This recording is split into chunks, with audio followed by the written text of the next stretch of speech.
What he asked earlier, what's a normal practice look like for Caden Grice as a starting pitcher and a mainstay in the lineup? I mean, it really depends on the day, but say it's a bullpen day, we'll get here a few hours early, do some rollout, throw the bullpen. After that, we'll have team meeting or lunch, whatever's on the schedule. And then we'll come out and we'll just do a normal training routine. So it's kind of a little bit different, but basically the same as everybody else. How does it balance the balance of improving pitching? Does it help you in hitting? Does it improve the hitting? How does that work? Does one work off the other, I guess? I think the big thing is knowing how to be able to flip the switch, and I definitely couldn't do it alone. I'm being completely honest. All the guys in this bunker when we're playing, they definitely keep me right and mentally sane during the game.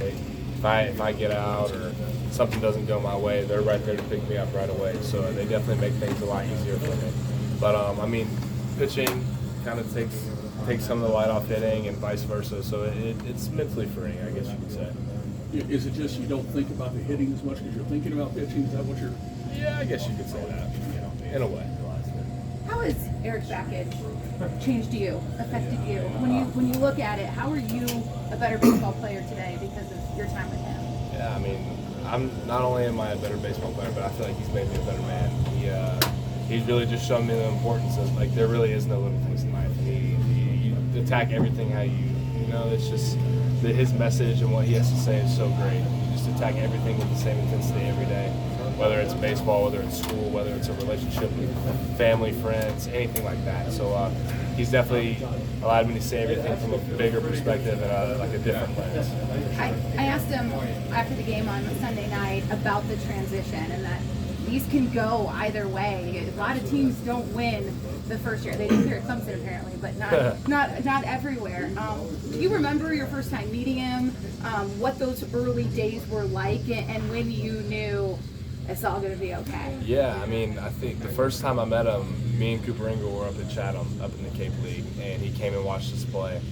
And I remember I shook his hand, introduced myself, and the first thing he had to say was like, yeah, your bat's tipping a little bit. And I was like, all right, he wants to help me get better. So I knew right away we were going to feed off of each other because all I want to do is get better, and all he wants to do is make everybody else better. So he made an impact on me right away. We laughed about it after the game, about you kind of had your tagline throughout the ACC tournament, right? And so it's well rehearsed, it's down pat. So I can sense we're all talking to you about the same thing. We all keep asking you, boy, you guys have gotten hot, this win streak. What are we missing?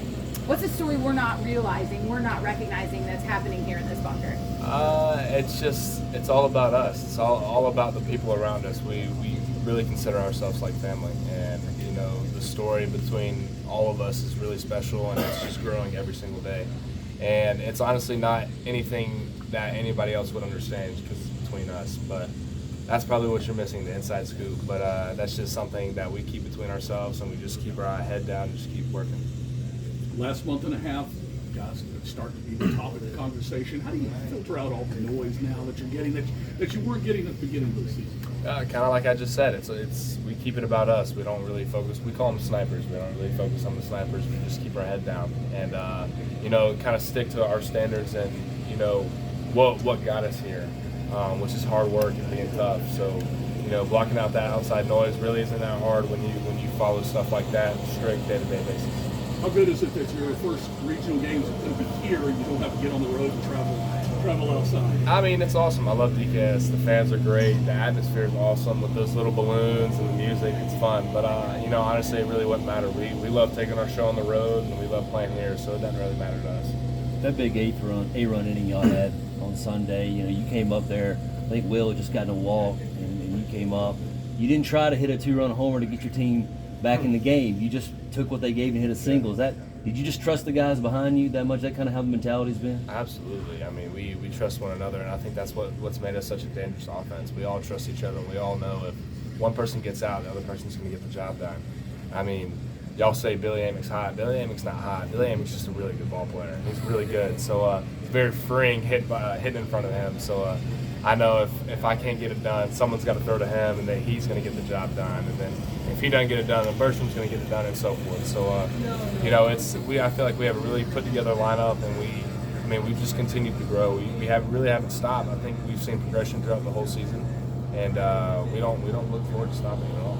Be a dude. What's Be a that mean to dude. you? Be a dude. I mean, I see it on my pitch comm every game.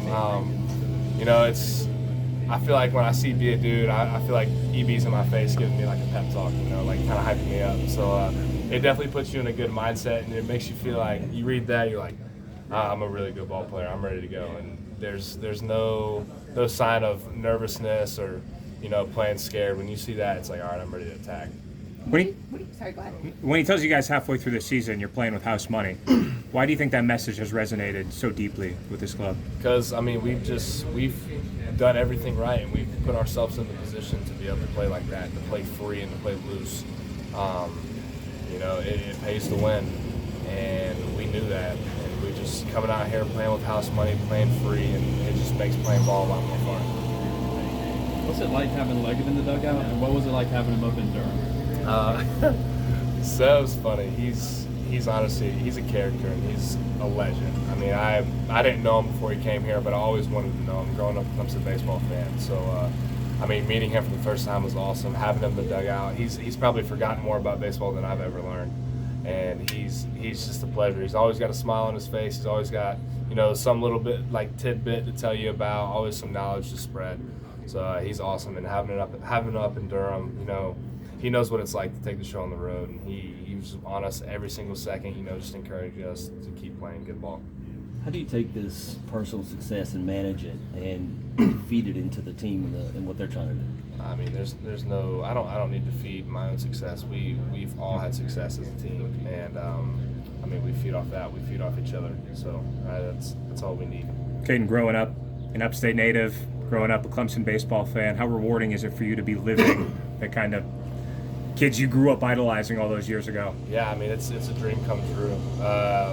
45 minutes away, Greer, South Carolina. I was locked into Clemson baseball from day one. So, you know, just growing up here, kind of living out that dream it's awesome. And doing it with a group of guys like this and with this new coaching staff has been great.